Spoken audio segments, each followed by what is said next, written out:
on arrive ici avec des quintolets et des septolets. C'est quoi ça, des quintolets et des septolets? Donc, je vous rappelle, on est à la lecture 9, page 53. Quintolet, le nom le dit, donc c'est 5 coups par temps. Septolet, c'est 7 coups par temps. Donc, c'est des affaires un petit peu weird. On voit ça à peu près jamais dans la musique pop-rock. Mais si vous voulez vous casser la tête et vous amuser, donc, essayez ça. Lecture 9. Donc, je répète, lecture 9, c'est pas pour tout le monde, c'est pas facile. Allez-y tranquillement. Et si vous voulez essayer d'intégrer dans vos passes, vos beats, vous pouvez. Ça fait un petit peu spécial, mais ça peut être très cool. Donc, lecture 9, quintelet, 5 coups par temps. Comment qu'on fait ça? Ben, comme ça. Donc, premièrement, si j'en fais plusieurs, il y en a un qui va commencer à droite, l'autre va commencer de la gauche, puisque c'est un nombre impair de notes. Puis pour bien le filer, bien sentir, moi, ce que je dis dans le fond, je dis double quintelet. Donc, ça fait 5 coups, donc double quintelet. Okay, donc, double quintelet, double quintelet, double quintelet, double quintelet. Ça va pour ça. Quand j'étais à l'université, on disait université, même qu'on le disait en anglais. Donc, university, university. Ça marche. Donc, je pourrais dire en fait n'importe quel mot qui a 5 syllabes. Là, je pourrais dire même une phrase. Là. Donc, j'aime le spaghetti. J'aime le spaghetti. J'aime le spaghetti. Ça marche. Donc, ça, c'est pour mes quintelets. Les septolets, c'est 7 coups par temps. Donc, si je vais le subdiviser là, pour bien le sentir, 2 plus 2 plus 3, donc ça va faire mon 7. Donc, 2 coups, puis après ça, un groupe de 3. Je recommence. Donc, 1 et 2 et, puis après ça, je vais dire septolet. Septolet, dans le fond, c'est septolet, 3 coups. Donc, 1 et 2 et septolet. 1 et 2 et septolet.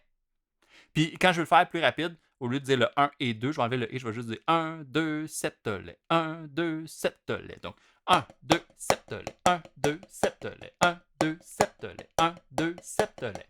OK, donc, encore une fois, c'est comme deux groupes de 2 puis un groupe de 3. Donc, 1, 2, 1, 2, 1, 2, 1, 2, 3. OK? Ça, c'est pour mes septolets.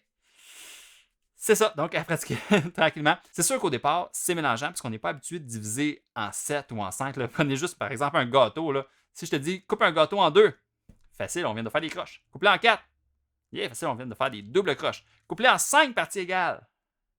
Oh, OK. Déjà, c'est plus dur. Ou en 7, là. À la limite, en 6, là, on peut se débrouiller. Mais en 7 parties égales, essayer de couper un gâteau, c'est difficile. Ça prend de la pratique. Il faut le faire souvent. Après l'avoir fait souvent, à un moment donné, on pogne un peu comment le diviser. Puis c'est la même chose pour vos septolets, vos quintolets. À force de le faire, à un moment donné, vous allez mieux le sentir. Vous allez pouvoir bien le diviser. Donc, ça, c'est pour mon A. Ça va bien? Ben, ça va bien. Pratiquez-le pour me la mettre solide. Après ça, ça va bien aller. Et pour le B, on a encore une fois des quintolets, des septolets, mais comme par exemple dans la première mesure, on a un quintolet, mais de croche au lieu d'être de double croche. Moi, ce que je vous recommande pour le faire ici, c'est de le compter comme les autres. Donc, double quintolet, double quintolet. Mais on fait juste une note sur deux. Donc, double quintolet noir. Okay, donc, double quintolet noir. Et donc, je skip une note sur deux. Donc, c'est ce qui fait que ça ralentit de moitié. Même chose pour le septolet en croche. Je pourrais le diviser en deux aussi, mais là, ça commence à être de plus en plus mélangeant là, parce que 1 et 2 et septolet, 1 et 2 et septolet, ça va faire 1 et 2 et septolet, 1 et 2 et septolet noir. Sinon, je peux juste le dire 1 et 2 et septolet deux fois plus lentement. Donc, 1 et 2 et septolet noir. Donc, ça, c'est pour les quintolets et les septolets. Donc, encore une fois, pratiquez beaucoup pour bien les filer à l'intérieur de vos temps.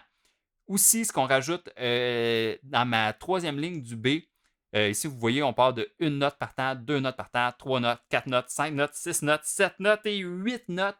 Donc, les deux dernières au bout, c'est des triples croches. Vous voyez, on a 3 barres en haut de 8 notes collées ensemble. Donc, triple croche, c'est comme si je faisais 2 4 doubles, mais qui durent un demi-temps à chaque. Donc, 2 fois plus rapide que des 4 doubles. Donc, 4 doubles, puis...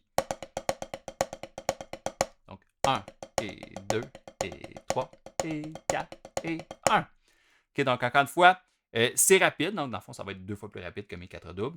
Mais c'est quand même un petit peu moins compliqué que les 7 puis les 5. Là, on peut diviser facilement un gâteau en 8.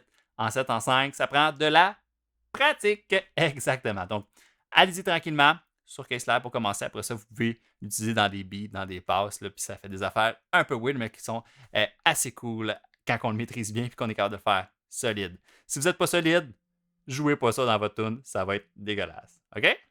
Donc, je vous dis bye bye et à bientôt en jouant l'avant-dernière ligne de toute la page. Donc, l'avant-dernière ligne du B. Troisième ligne du B, c'est parti! Noir, noir, 2 croches, 2 croches, triolet, triolet, 4 double, double quintolet, triolet, triolet, triolet, triolet, 1, 2, septolet, 1, 2, septolet, 1, et 2, et...